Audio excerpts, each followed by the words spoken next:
कर्मेषु दासी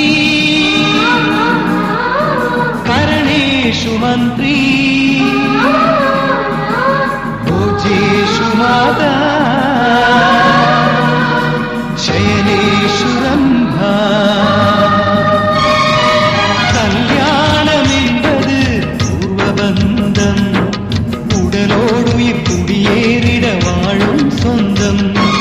சம்சாரம் என்பது ஆதியங்கம் உண்டாகிடும் உறவாடிடும் அன்பால் என்றும்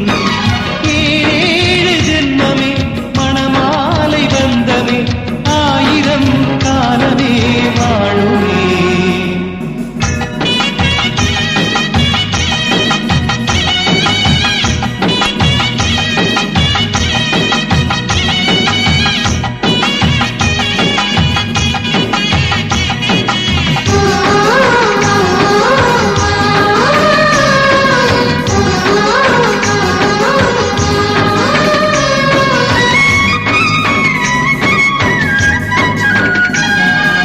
வெளிச்சமாகும் வீடு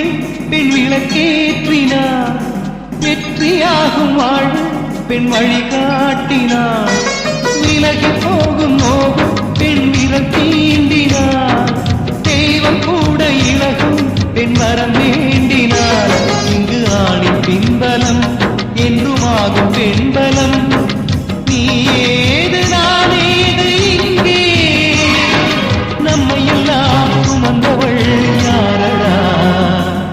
கல்யாணம் என்பது பூர்வபந்தம்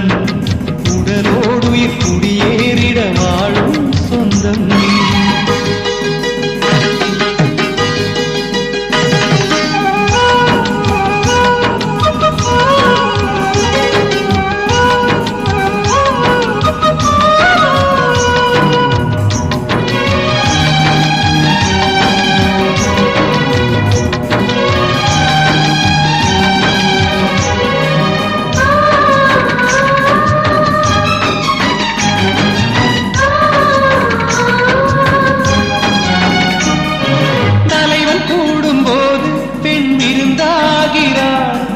தலைவன் வாடும்போது பெண் மருந்தாகிறார் தலைவன் கொஞ்சும் போது பெண் சேயாகிறார் தலைவன் கொஞ்சும் போது பெண் தாயாகிறார் பெண்ணின் பெருமை சொல்லவா கடல் போன்ற